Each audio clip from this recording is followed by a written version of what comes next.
Okay, welcome to this video. In this video, we want to explore what logarithmic differentiation is and when to use it. So let me start with an example where you must use logarithmic differentiation. So let me swap colors here and write the following example. If y equals the square root of x to the x power, all right, we're going to want to use logarithmic differentiation to do this. We actually could rewrite this a different way.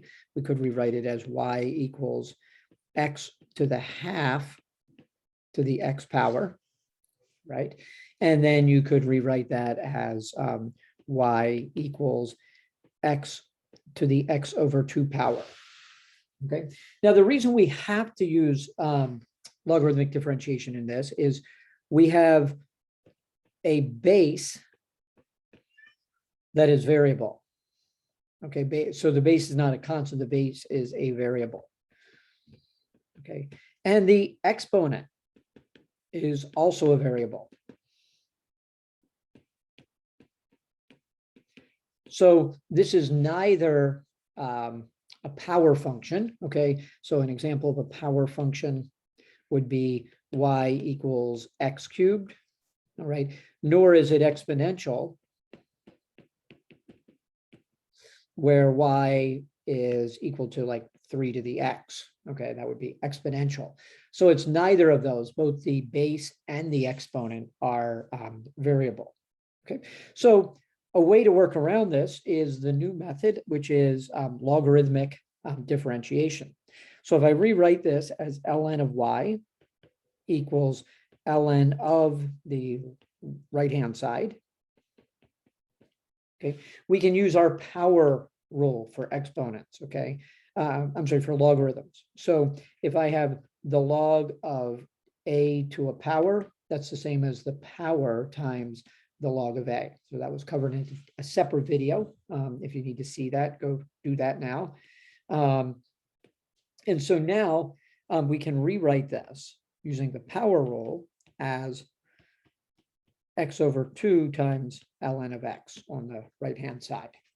So this is now set up where I can implicitly differentiate it, okay? Don't undo what you just did. So don't exponentiate both sides to get y back again, because then you'll just have a complicated function, which you actually could do if you rewrote this as y equals e raised to the x over 2 times ln of x. You actually could do this as a chain rule with a product inside of it. But it's much easier, now that we know implicit differentiation, to avoid doing that, okay? So we're going to use the logarithms, okay, that we have here, and we're going to implicitly differentiate. So let me write that here. Implicitly differentiate the whole equation. Differentiate. All right. And so then we get 1 over y dy dx on the left side is equal to, now it's a simple product rule. So you get 1/2 ln of x plus x over 2 times 1 over x. Okay, so we treated this as u and v, and so we have u prime times v plus u v prime. All right, so that's just a product rule. And now we're ready to simplify this. Okay, so we can rewrite this. Okay, first of all, we'll go 1 over y dy dx is equal to, if we look at this, okay, we'll have, we could write this a couple of ways. Okay, we could actually rewrite this as ln of x to the half, which is the square root of x. Okay, but you could leave it out. You don't necessarily have to do that. Plus, this will just be 1/2. All right. So once again, we can rewrite this. Now we can take dy dx, and we can multiply both sides by y. So we have what I have on the right. I'll write this as the square root of x plus 1/2 times y. Well, what can we do for y? Well, y, remember going all the way back up to the white statement, is x raised to the x over 2, or better yet, the square root of x times x, if we go all the way back to the beginning of the problem. Okay, so we end up with dy dx equaling ln of the square root of x plus a half, okay, times the original problem, which was the square root of x times x again. Okay, so that was the original expression for y subbed back in, and this is our derivative. Okay, now there are others where you can use this method, where maybe it wouldn't be that much of an advantage to do so, but let's just show that this works. Okay, so here's another example. Y is equal to 2x plus 1 cubed. All right, so when you look at that, you could do that a couple of ways. Okay, possible ways to do this. You could expand it. Wouldn't be that hard since it's only cubed. If it was to a higher power, you might not want to do that. You could do a chain rule. Okay, that would probably be the simplest way to do this, or we can do logarithmically. Okay, so with the chain rule, I think hopefully you remember how to do that one. But let's do this now logarithmically. So we would rewrite this as ln of y equals, and right away I can bring the 3 out front and say ln of 2x plus 1. Okay, so we're taking the logarithm of both sides, but then we can multiply the power. So we've turned that into a product, which is now there's a constant 3 in front. So then we differentiate and we get 1 over y dy dx is equal to the 3 stays. And then using our quick chain rule, we're going to have a 1 over 2x plus 1 for the derivative of the natural log. But then we need to multiply by a factor of 2 because we have this 2x inside. Okay, so then let's simplify this. We get 1 over y dy dx equals 6 over 2x plus 1. Let's now bring y over to the other side. You'll notice you always end up with 1 over y if you start it with a y equals and do going down the side. If you start with y equals and you take ln, you're always going to end up with a 1 over y. So near the end of the problem, you'll always be multiplying by y. So we get 6y over 2x plus 1. This y is what we started with, okay, which is 2x plus 1 cubed. So we can rewrite this as 6 times 2x plus 1 cubed over 2x plus 1 to the first power. Oh, so that's just 6 times 2x plus 1 squared, which you probably could have gotten to faster using the chain rule.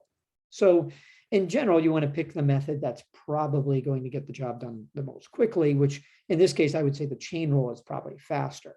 But implicit differentiation, logarithmic differentiation does the job as well.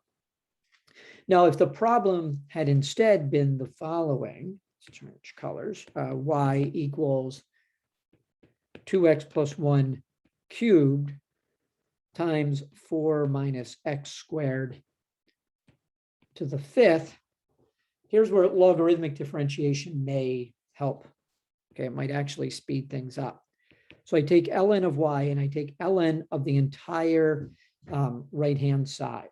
Okay, well, the first thing you'll notice is you have a product here. So this can become, we can break it down into dividing this up just quickly. Let me circle these. We're going to have natural log of, we could call this a and b. And we know that ln of ab is ln of a plus ln of b. And then we have a power on each one of them. Okay, so I could quickly rewrite this as 3 times ln of 2x plus 1 plus 5 times ln of 4 minus x squared. Okay, so I've now written this as a series of terms, and so I can bypass having to do the product rule with chain rules inside of it. So we could have done this as a product rule with chain rules, in fact, 2 of them inside. All right, so that might take a while to pull all those pieces apart, and we're likely to get mixed up in the process. So now we implicitly differentiate and we get 1 over y dy dx. We have a 3. We'll have a 1 over 2x plus 1 times a factor of 2 because of the chain rule. Okay, and then we'll have 5 times 1 over 4 minus x squared times a negative 2x because of the chain rule. So let's quickly put this back together. 1 over y dy dx is equal to 6 over 2x plus 1 plus, or actually minus 10x. So we'll have a minus 10x over 4 minus x squared. Okay, then we can multiply everything through by y.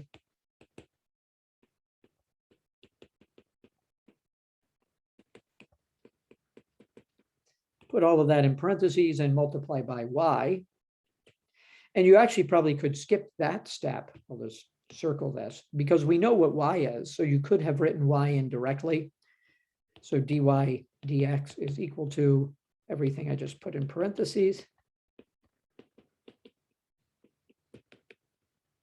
Okay, times y, and the original problem was that y was 2x plus 1 cubed times 4 minus x squared to the 5th. So this is a perfectly fine final answer. There might be ways we could distribute and get multiple terms, but it's not necessarily simpler. Okay, so that's an example where logarithmic differentiation is probably easier than doing a product with a chain inside once you get relatively good at logarithmic differentiation. All right, so I'll stop this video and do some more examples in the following video.